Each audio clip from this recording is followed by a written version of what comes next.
Welcome to Mormon Book Reviews, where an evangelical encounters the restoration. I am your host, Stephen Pinacker, and I got my good buddy here, Jonathan Neville, is back on the program. How you doing today, Jonathan? I'm doing great. Good to see you, Steve.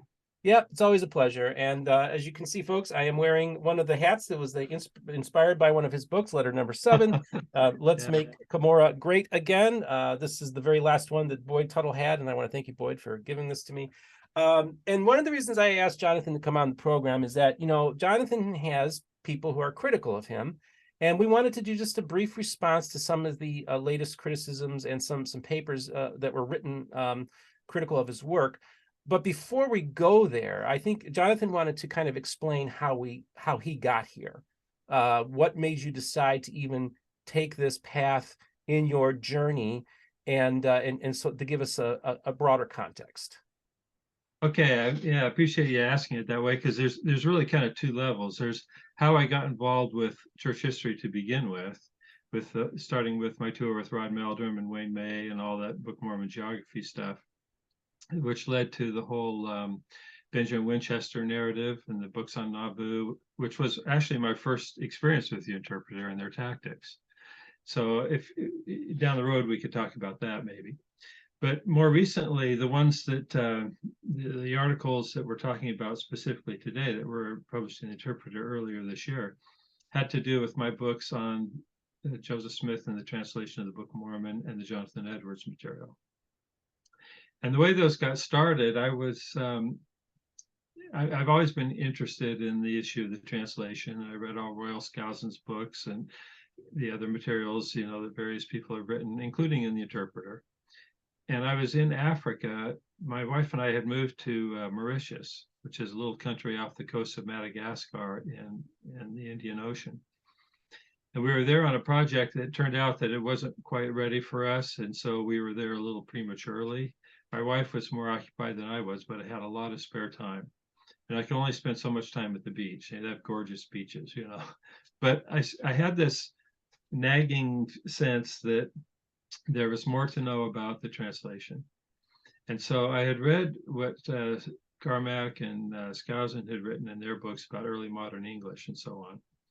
But I had the question in my mind was, if Joseph Smith really translated the Book of Mormon, there should be evidence of his vocabulary, his lexicon in the text itself. And so I saw what Skousen and Carmack had written about it. Actually, I corresponded with them about some of these issues. But because I had this extra time, I thought I'd start with the Palmyra newspapers. And I got a list of, I found online all the Palmyra registered newspapers from the late 1820s. And I started going through them and finding all this, what I call non-biblical Book of Mormon language. There were not a lot, but there were some examples of it in there. This Skousen had said had to be early modern English. Well, they were right there in the Palmyra newspapers. And that's when I first started it with my spare time that I had in Mauritius. And then, as I've kind of explained this maybe before, that as I delved into it more in depth, I made a list of all the non-biblical terminology in the Book of Mormon. And as I started researching the origins of it, I kept coming across this Benjamin Winchester, not Benjamin Winchester, Jonathan Edwards stuff. And so I had this material for 2 or 3 years, and I was accumulating it, kind of writing it, and I shared it with a few people who said, you have got to publish this. This is a breakthrough in understanding the Book of Mormon, et cetera. And I just felt reticent to do so, partly because there was so much more work that needed to be done, and partly because I anticipated that the soothsayers, as I call them in the church, would just have a fit over it, because it contradicted their narrative. But over a period of years, then I went to China. I worked on it when I was in China in my spare time. And when we came back from China, I decided, okay, it's finally time to publish this. And so over a period of time with my peer reviewers and so on, we finally published that book. I think it was in 2021, both The Man That Can Translate and The Infinite Goodness, Jonathan Edwards. And so, as you know, you've helped in discussing this book with a larger audience, and I'm really enthusiastic about both of them. I think they hold up real well. I was anticipating lots of criticism. So when Brother Krauss wrote his first article in the Interpreter, actually he wrote two articles. He wrote a separate review of each one. My first thought was, okay, so he did his review. I looked through it and I thought, life is short. I have cost benefit analysis every time I consider a project. And I really didn't see the point of addressing all his issues.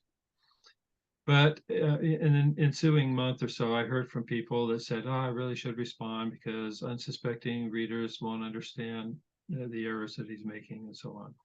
So I contacted Jeff Lindsay, who I consider one of the good guys at the Interpreter. He's a fair-minded guy. I actually met him in China and so on. But he's really a good guy. I disagree with him on a lot of points, but he's open-minded and fair, unlike most of the people at the Interpreter. So I contacted him and he said, yeah, we'd be happy to have you publish a response. So I wrote, but he gave me the model of Matt Grove's response from the Joseph Smith papers when the Interpreter published articles critical of their Book of Abraham volume. And that one was less than 3,000 words. And he said something along those lines. So I wrote my response, and I think I ended up around nearly 4,000 words, which is a little beyond what they expected, but they were cool with it. We had some back and forth. For example, I used the SIF acronym, the Stone in the Hat acronym, just to avoid having to repeat Stone in the Hat every time. And they objected to that. They said it was pejorative, offensive, whatever. So I dropped it. I was cooperating with them. And I sent them that response. They delayed publication, it seemed like, for a long time to give Krauss a chance to do his rejoinder. And then Krauss published his rejoinder, which was, I think it was longer than my response. And so he challenged me. He said, oh, there's all these things that I didn't address, even though all I had was a brief window of response time as it was. So I thought, all right, I'll go ahead and take the time to do a detailed response to his rejoinder. And I asked Jeff about it, and Jeff said, well, we're not going to publish another response from you, but you can make it in the comments to his article. So I ended up with the way the Interpreter framed this was they have something like around 40,000 words of Krauss's attacks versus my little 3,000 or 4,000 word response. So as I mentioned to you, I just posted my response on my Interpreter peer reviews blog, and I'm going to send a comment into the Interpreter, and we'll see whether they publish it or not. But I thought it was helpful for people. When I look at something like this, I analyze it critically. I read his response, and I think, well, this doesn't make sense, or that doesn't work, and so on. But I have to acknowledge that other readers that aren't as familiar with the material or the background don't have the luxury of making a fair assessment. So that's why I went ahead and did the response. Okay. So, and I want to just say, I've had some interactions about it a little over a year ago. I actually, Spencer has a blog, and he had kind of not misquoted me, but quoted me out of context. And we were on a Zoom call together, and within 45 minutes of us getting on the Zoom, he made the corrections. And so I want to give props to Spencer. Now, I did invite Spencer to come on my program, and he declined at this time to come on. And I don't really understand this, because everybody comes on my program. It's been dubbed the Switzerland of Mormonism.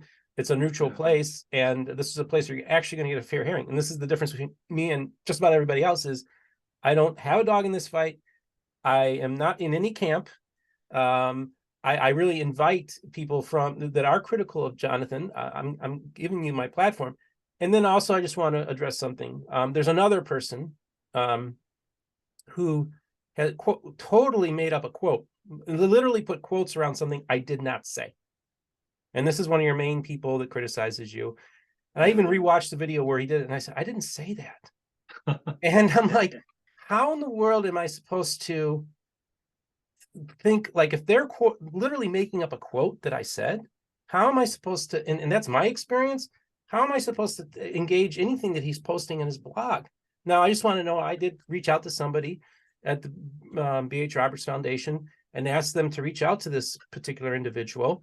And I told him, and I even said, I just want to sit down and chat with him. Off the record, I just want to kind of see what makes him tick and kind of get his perspective for background, where he's like, why is it that you spend so much time critical of Jonathan and his work? And I want to hear his side. And I never heard back. So, Richard, I think you can do a better job. Please don't misquote me. That's all I ask politely, that you just don't make up quotes. I'm sorry, Jonathan, I kind of got on my soapbox there. You would think that would be a reasonable request. Yeah. Right. But I mean, you'll see in my response to what Krauss wrote here. I mean, what I suggested at the end is the interpreter, if they want to be a legitimate academic journal, they would give me an opportunity to peer review his work before he publishes it, because he just was full of inaccuracies, mischaracterizations, and he was hiding the ball from his own readers on a lot of the things he quoted. So I think it would do the interpreter well. I've offered to do peer reviews for them for a couple of years now. That's why I have a blog called Interpreter Peer Review, because they need to get some outside input on the material they publish. All they are is a rubber stamp for their narratives, and it's really kind of I know RFM once did a show on Dan Peterson and his tactics, and I think he did a 2-part show on it. You know, and Dan's got this reputation for having a thin skin, and he's always constantly getting offended and stuff. And it's just too bad, because he does a lot of good stuff too, as well as you know, like Jack Welch and the people at FAIRLDS. They all do some good stuff, but then they have this obsession with defending or becoming gatekeepers for their narratives, and it's a little bit inexplicable. I mean, I'm not a psychology major, but you see this kind of thing where people train their brains to think a certain way, and then they're stuck. And that's what you see at the Interpreter and Book Mormon Central and FAIRLDS. So anyway, they're all great people. I don't have any beef with any of them. As you know from my life history, I've had a lot of worse things happen in my life than some criticism online. And we're actually going to have you come back on to talk about your background. And this is the thing too, you know, John, is this is the criticism that's leveled. You're kind of part of, you know, Heartlander stuff, you know, and some people, you know, you got Rod Meldrum and you got Wayne May, and they're amateurs, and some of the stuff they put out there isn't the best, you know, scholarship, you know, that it's kind of sloppy. You've talked to me about that. And so what you're doing is you're like saying, let's bring scholarly rigor to our stuff, and to put out stuff. So you did a presentation based on some of your work at the Mormon History Association. You want to engage the scholars, and you want to do, and so if you're going to criticize the Heartlanders, you got to understand is that Jonathan's making an effort to professionalize the scholarship within that area, and also engaging. So I think it's a good faith effort for you to use the tools of modern scholarship and implementing it in your movement. I just want to say I'm all for that. I think it's a great step forward for the Heartlanders. Yeah, and you know, my basic approach is I have that faith model that I went through on another show with you, but the idea is that there's facts that exist that everybody can see and recognize, and then we have assumptions and interpretations and theories and hypotheses, right? And so what I try to emphasize is everybody should be able to agree to what the facts are. And as an example, it's a fact that David Whitmer made the statements that he did. That doesn't mean it's a fact that what he said was true. It doesn't mean he had perfect perception. It doesn't mean he didn't blend his own inferences with his factual observations. But everybody should be able to agree, both you know, the John DeLynn CES letter RFM people, as well as the Dan Peterson, Jack Welch, you know, FAIRLDS people. Everybody should be able to agree to the facts. And then once we do that, then we can identify the alternative interpretations of those facts based on our respective assumptions. And that's been my objective all along, to reach that point. even Dan Vogel, I mean, I can agree with Dan Vogel 100% on the actual facts, but then it's our interpretations that differ. And I think that we do a disservice to the general public, as well as to members of the church and non-members and then former members and the whole gamut, when we hide facts, or where we dismiss alternative interpretations without exploring them. That's why I like to do these side-by-side comparisons as much as I can. And I've been unable to get either the Dan Vogels or the Jack Welches to agree to do a side-by-side comparison, because they prefer having their own silo and their own audience that they can talk to and kind of hold them hostage almost within that silo, Mm-hmm. So, And just so you know, folks, so Jonathan, basically, we're going to have links to everything that you responded to in a breakdown of what Spencer had written, so that you can see that he does respond to just about almost every individual sentence that Spencer writes, and so that we'll provide links to that. And and this is the thing too. I mean, Spencer, actually, I like you. I think you're a nice person, and I think you showed a lot of integrity when when I pointed out some errors, I thought that was cool. And again, if you want to come on, please come on.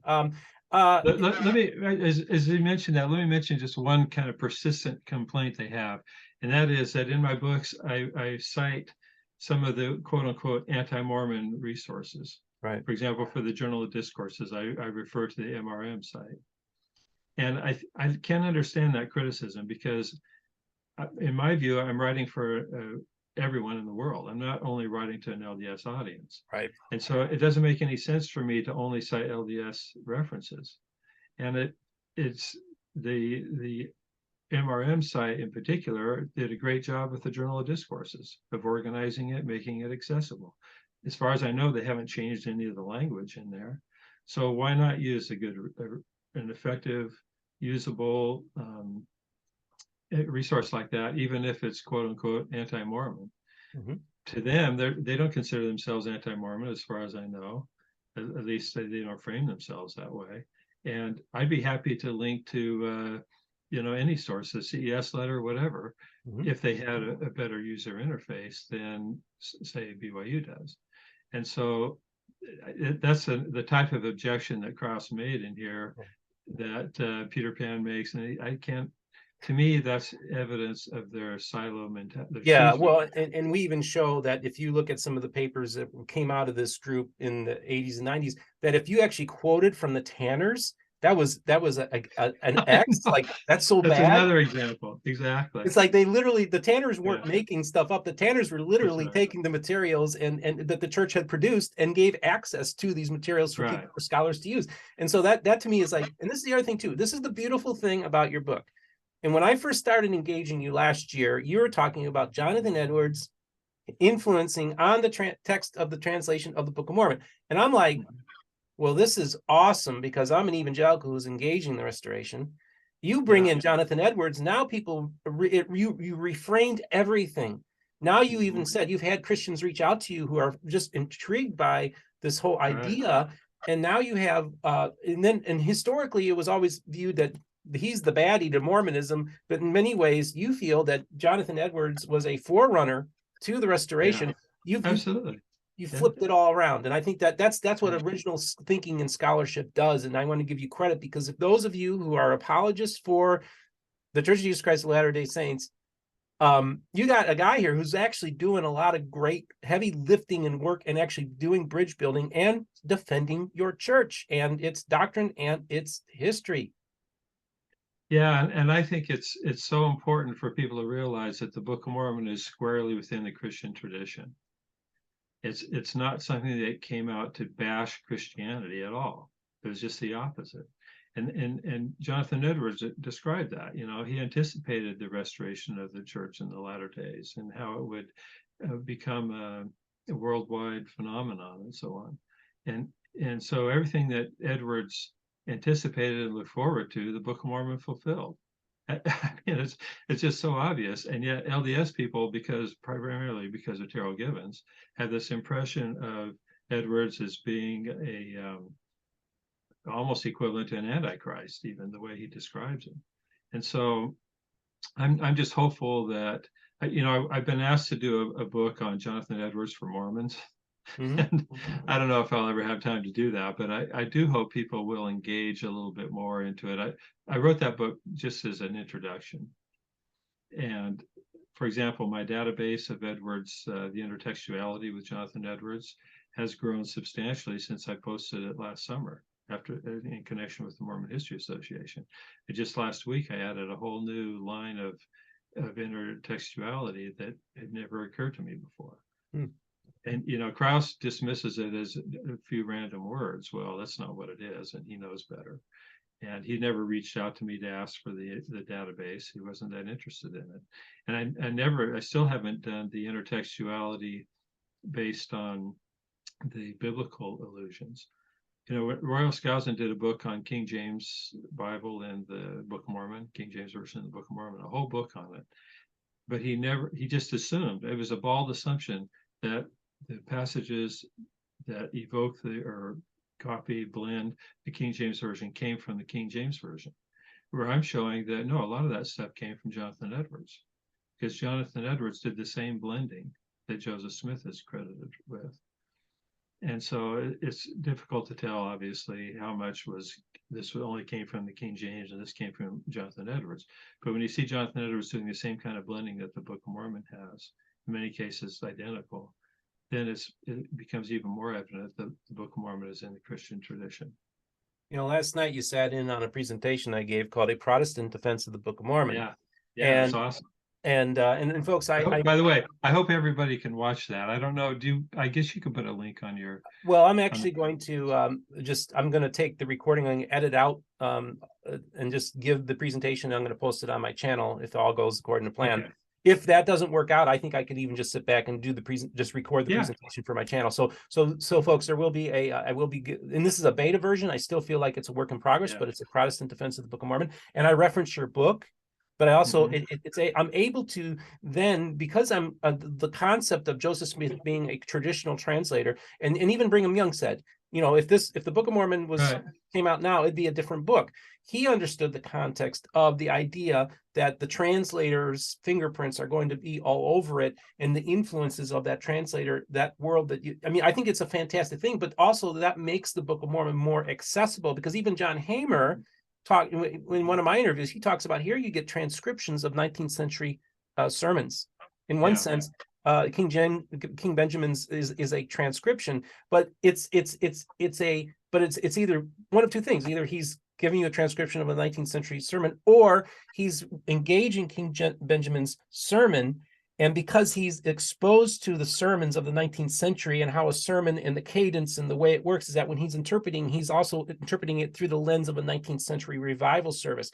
Either way, that makes it so much more like if I'm a restorationist Christian, like Church of Christ, Stone Campbellite guy, if I'm from that movement within the evangelical Protestant world, that makes the Book of Mormon very accessible, even though they're very critical. I think it, early on, Campbell, but at least it shows that there was an influence from these Christian restorationists in the Methodists and all this in the text of the Book of Mormon, therefore making it a Protestant text, making it a Christian book. Right, and bringing up King Benjamin's address, as we've discussed before, that famous passage, "Natural man is an enemy to God," is directly from Jonathan Edwards. Yep. And if you don't understand Jonathan Edwards' sermon, you don't understand what King Benjamin was saying there, or at least how Joseph Smith was translating what King Benjamin said. And that's a key indicia of intertextuality. When you have an allusion to a longer passage in another work, you have to understand the other work to understand the allusion. And that's one example of many in the Book of Mormon, where if you don't understand the Jonathan Edwards material, you can't fully understand the Book of Mormon. Yep. So I think it's exciting. I think it's awesome. I hope I appreciated the interpreter bringing it to people's attention. Yeah. Hopefully they could see through Krauss's criticisms, but at least it brought some attention to the issue. Well, like I said, this is a fair and balanced, neutral zone. If you guys want to come on and talk, of course, you're more than welcome to. But this is the thing. I think let's, you, like you said, you don't want to do whack-a-mole and just like have to constantly respond. But I wanted to give you this platform to kind of discuss this because I feel like it's important that you kind of able to give responses to that. But I kind of want to talk a little bit about what projects are you working on now, Jonathan? What's your future ideas? And and by the way, is there's anything else you want to address about our what we've just been talking about? Also, Well, yeah, let me just bookend that with this whole episode with the interpreter, because it isn't my first rodeo with the interpreter. And the interpreter has this reputation as being kind of dogmatic and defensive, but it has the potential to be legitimate. I mean, the name is unfortunate. It's kind of one of these, I don't know if we've talked about the simulation theory of physics, that we're living in a simulation, right? A lot of physicists are believing that more and more. And so once in a while, the simulation winks at us and gives us a name like the interpreter. I mean, these intellectuals could not have picked a more ironic name than proclaiming themselves as the interpreters for everybody else. It's just an unbelievably ridiculous name for a journal. But be that as it may, it still has the potential to be a legitimate academic resource for Latter-day Saints and for non-Latter-day Saints. But it has to shed its editorial bias. I mean, it puts its thumbprint on every single thing it publishes. And I point that out on my blog several times on various articles that they published. So I guess this is my plea to the editors, the editorial staff, the interpreters, to get rid of the Dan Peterson approach, stop being so defensive, and let's consider multiple working hypotheses. They should embrace a thoughtful, scholarly article explaining the Heartland approach, for example. And maybe they will. I mean, Jeff told me that they would consider anything I would send them.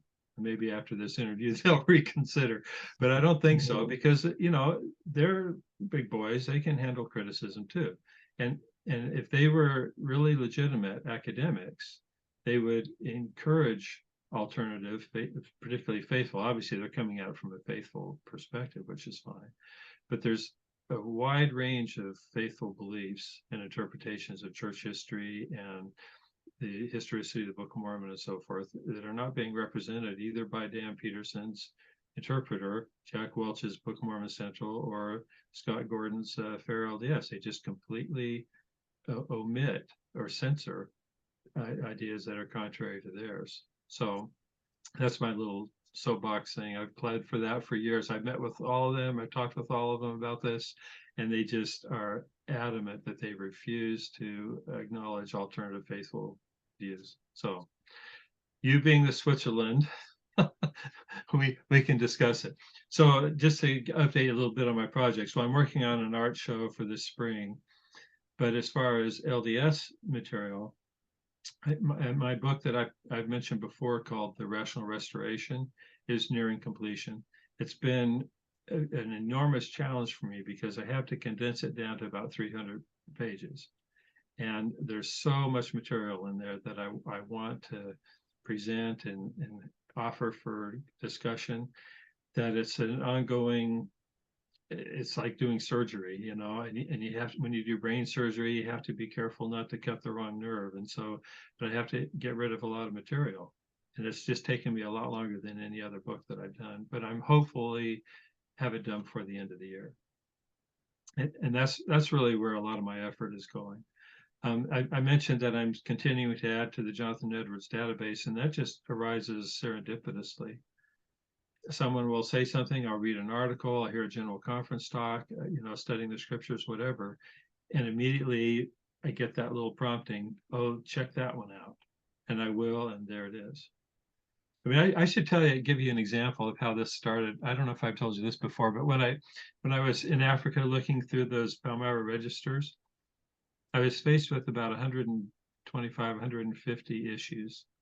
And I thought to myself, appeal to the Spirit, okay, where should I look out of all these? And I'd be directed, look at this one on this date. And I'd go there, and there was what I was looking for. And then I'd say, okay, well, that's cool. How about I need another one? And I'd say, well, okay, now skip over to this one. Look at this. And I just was guided to 5 or 6 of these specific issues of that newspaper that had what I was looking for. Is amazing. And that kind of thing happens often, I assume that happens to everybody that does research, is you feel guided to certain references and sources and so on. And that's been an ongoing process for me with this book on the rational restoration, because there's so much material to incorporate in here.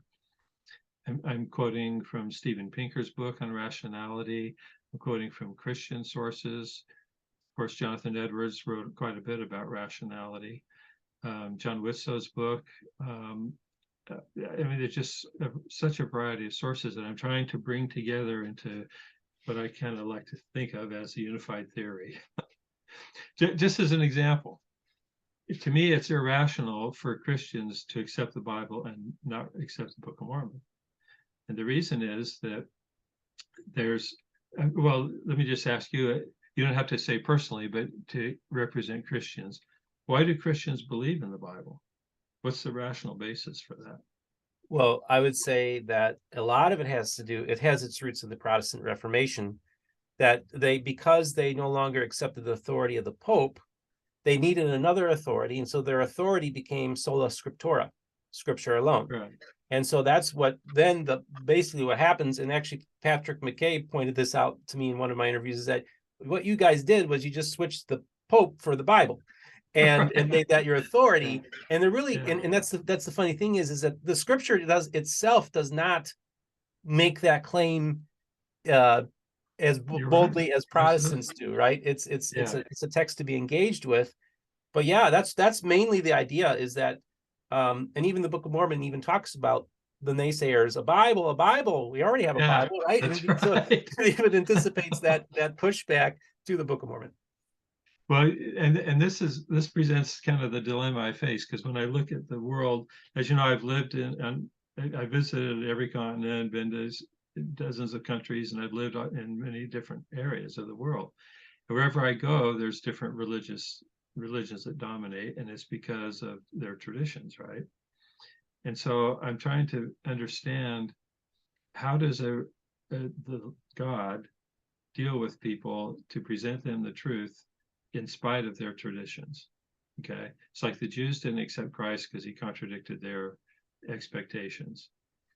Christians didn't accept the Book of Mormon because it contradicted their expectations and their traditions. So how is it possible to apply a rational approach to religion? And that's kind of what I'm explaining in this book. And so one way to look at it is to look at the current situation and go backwards. So a lot of people, even in the church, don't understand what the church is really trying to do, which is to establish Zion. You know, we've talked about this before. But in some respects, the church is the most complex organization in the entire world, because, you know, it's not like the federal government, which is huge and complex, the U.S. federal government, because U.S. federal government has the ability to tax, has the police power, can force people to do what it wants, right? The church is also a worldwide organization, has millions of people involved, but it's all faith-based. There's no coercion anywhere. And so for the leaders of the church, they're like herding cats, right? They can't say, okay, I have the authority to tax you or to put you in jail or any of that stuff. It has to be all faith-based. And that's what makes it so incredibly complex. Because on one level, they're working on an individual basis to bring salvation and, you know, to people, like traditional churches do. But on a completely other level, they're building Zion. They're preparing the world for the second coming of Christ. And that's a very complex, long-range endeavor. Just as one example, I think we've talked a little bit about the Pathway program. Mm-hmm. Yep. I'm a missionary for Pathway. We train the Pathway missionaries in South America, my wife and I do. But that origin of that program was really 50 years ago, when now President Eyring was president of Ricks College. And he said at that time, this is as I recall, in the late 70s, he said that he anticipated the day when Ricks College would bring education to the entire world. At the time, Ricks College was this little tiny, basically community college in Rexburg, Idaho. So it was a preposterous idea, but he had prophetic vision. And then about 30 years ago, Elder Bednar was the president of Ricks College. And he articulated the objective of 50,000 students at Rick's College. But that would be based on the internet. This is before Google was even invented. But he anticipated this happening. Now, 50 years later, there are more than 50,000 students through BYU Idaho through the Pathway program. So just looking at that one small example of the church's work, the prophets have anticipated what would be needed to prepare the world for Christ's second coming. And they put these things in place, and they recognize it takes decades for them to materialize. It takes people like me, little ants moving a few grains here and there, to build this whole structure. But it's happening right before our eyes. And there's no other organization in the world that's seeking to establish Zion, to fulfill the biblical prophecies. You have various Protestant groups, or even, let's say, Catholics, or even Hindus, and who are seeking to fulfill their view of what their scriptures teach. But there's no structure that's really establishing Zion other than the church. So how did the church get to the point where they're doing this? And that's where you can go back and see why the restoration was so critical. It's a hinge point in history for this to materialize. So that's kind of how I look at all these things. So when a guy like Brother Krause writes these criticisms of the Jonathan Edwards material, I'm thinking, man, he just has no idea of the perspective and what I'm interested in doing, and what I see the Lord doing by presenting the Book of Mormon to the entire world as a gift and as a preparation for the second coming. I appreciate what you're saying, because this is the thing. One of the things that my channel does is, I bring on critics of the church. I bring on ex-Mormons, but I also want to balance it out. Now, by far, the group that I interview the most, it's not a majority of my guests, but by far the largest group of people I interview in my program are faithful members of the Church of Jesus Christ of Latter-day Saints. And I actually, that's why I have you on, to sometimes talk about, give commentary in response to some of the controversies going on in the church, like we did with the Canadian News Report. But also, I talked with Jacob Hansen of Thoughtful Faith, and I recorded with him and his brother. And afterwards, I asked him, I said, would you, I have Jonathan Edwards often come on as to give a faithful voice. Would you be interested in also being a faithful voice? So this is what I'm trying to do, is I'm trying to get people from different perspectives who are faithful LDS to come on my program. And I even said, well, I'll just give you an open invitation. Anytime there's a controversy and you want, Steve, I want to weigh in on it. Cool. You have an open door. And this is what I'm trying to do. So when I get, I don't want anybody to think that I'm saying, like, oh, I'm just going to give the Heartlanders and Jonathan Edwards this platform. I want this is open to everybody. By the way, I think you mean Jonathan Neville, not Jonathan Edwards. Jonathan Neville. That's that when you go by that name, Jonathan Neville, okay, you gotta expect that's gonna happen. But again, I just want to praise your work, because it actually opened the door, really, when to you and I having these conversations. It was your hypothesis, your Jonathan Edwards hypothesis, that you started telling me about. And that's what really, I think, this calls to build a relationship between the Restoration and this evangelical. And there are evangelicals who watch this program, and they're traditional Mormons, and they're actually it's actually constructive. It's actually, we're making progress, Jonathan. We're actually having conversations, and I feel like we're making progress every time you come on the program. Well, and I love it. And people seem to forget that Brigham Young said in the millennium there would be people of a variety of denominations. It wasn't, they would maybe all be Christian, but they would have a variety of denominations. And I think that's another important thing for us to remember. I think it was in D&C 10, the Lord said he didn't bring this forward to destroy his church, but to build his church, right? His church was already existing, meaning the Christian community was already existing before the Restoration. All Joseph Smith's role was to bring forth the Book of Mormon and restore the priesthood, to add to and enhance the Christian community.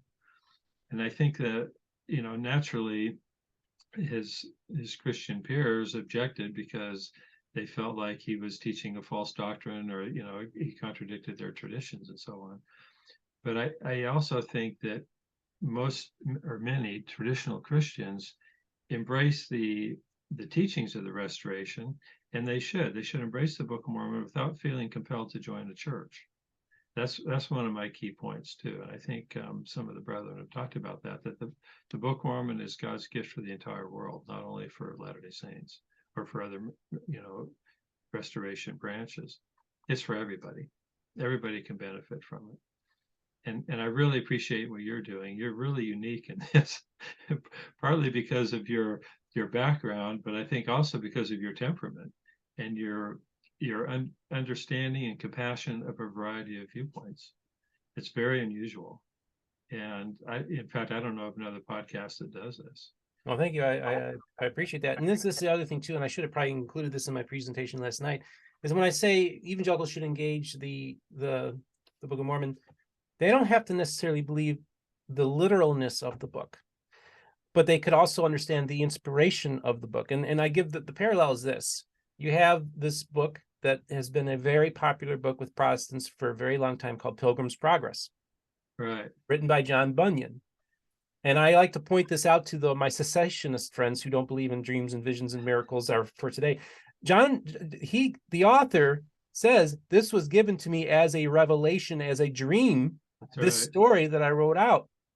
And this story that he wrote, which has been extraordinarily influential in the Protestant world, in one sense is viewed as an inspired document, and it's viewed that way. And I kind of look at it as, if you approach the Book of Mormon like you approach the Pilgrim's Progress, then I think that would be a place where it could be inspiring and edifying to you. I think, you understand what I'm saying? Is like, it doesn't have to be, but I think it could be it's another Christian book you can engage that perhaps you can get something out of, and maybe it could be edifying. I talked to a guy last week who's a lifelong Mormon, and he said, I became a born-again Christian reading the Book of Mormon. Yeah, cool. That's awesome. So I think if we open our hearts, we open our minds, that God is he'll throw us a curveball, man. The ways of man are not the ways of God. And I think so too often us Protestants get so caught up in this intellectual creedal stuff, and we have our own blinders on. Yeah. That we don't recognize God's hand could be used. He can be used things in a way that's beyond anything we could have even possibly imagined. Yeah, and the blinders that you refer to are prevalent in LDS culture as well. Absolutely. I mean, one of my slides that I try to use in every presentation, I show a group of people going in the temple. Oh yeah. And above them, I have the caption that says, "These guys believe in the Mesoamerican. These guys believe in Heartland. These guys believe in the fantasy world that BYU teaches." And it doesn't matter what you believe about the historicity of the Book of Mormon. You can still participate in the temple. You can still serve one another. You can still build Zion, right? It's the same with these issues that Krauss brings up, whether Joseph Smith read the words off a stone or whether he actually translated the engravings on the plates. You can accept the Book of Mormon as a historical document, as scripture, regardless of what you believe of its origins. My point is that for me, I think it's ridiculous and counterproductive to exclude one hypothesis just because you don't agree with it. Let's have them all on the table for everybody to choose. And like you say, God works with us differently based on our own psychology and background and our DNA, even to some degree. Let's let people have a variety of approaches to approaching God, a variety of ways to understand God and to understand the restoration, not say I'm a gatekeeper because I have a degree, therefore you can't believe X, which is what Jack Welch and Dan Peterson and Scott Gordon are doing right now. Even today, they still do that. And it's just, it's no wonder to me that so many young Latter-day Saints are disenchanted when they confront that kind of an approach. And I hope that the message, I thought about doing a blog called Before You Leave, and say, you don't have to accept the stone in the hat stuff, which I consider nonsense. You don't have to accept that. You don't have to accept the Mesoamerican thing, which doesn't make any sense. But you can, here's an alternative way to look at it. Maybe Joseph Smith and Oliver Cowdery did actually tell the truth. And maybe what they said is actual, can be corroborated by extrinsic evidence. That's my point. And so I'm still hopeful. I still appeal to Jack and Dan and Scott to open their doors to other faithful points of view and give members of the church a variety of multiple, or what do I say? Multiple Working hypotheses to consider, and as well, all the Christian friends that they would consider multiple working hypotheses. Maybe what they were taught their whole lives wasn't the full story, and they should look into the Book of Mormon for themselves and not rely on what someone else told them about it. Well, Jonathan, another great conversation we had today. I want to thank you so much for coming onto the program. Was there any final words you wanted to share with the audience? No, I just I encourage people to look at my response. That's what we initially talked about. It's there's a link in the there will be a link in the show notes here. And most importantly, don't just read the criticism, read the book. It's like, you know, when the Book of Mormon musical came out, the church placed an ad in the playbill that said, you've seen the musical, now read the book. And my appeal to anybody who reads Krauss's material is, you've read the criticism, now read the original book, because otherwise you can't make an informed decision. Okay, well, that sounds great, folks. I think everything you say makes sense to me. That's the thing. It just makes perfect sense. And I don't like gatekeepers, and that's one of the reasons I keep having you on this program, because we're doing an end run around them, and I'm glad to do that. Folks, I just want to remind you that this month's book giveaway is David Boyce's 52 Churches in 52 Weeks. He also has the YouTube channel, and I've had him on as a guest. So I want you to make sure that you go, I'm going to have a link to the email, mormonbookreviews@gmail.com. It's all lowercase. And I want you to put in the subject heading book contest. And then I want you to leave your name and address. And then I will enter you into this month's drawing, 52 Churches in 52 Weeks. Also, I just want to remind you that if you want to financially support this channel, there are links in the description to support us on PayPal and Patreon, as well as our merch store, mormonbookreviews.com. We got hats, mugs, and you name it, it's on there. That's another avenue that you can financially support the channel as well. Don't forget to hit the notification button, hit like and subscribe. That helps the channel as well. And most importantly, folks, just remember, all the voices of the restoration will be heard here on Mormon Book Reviews.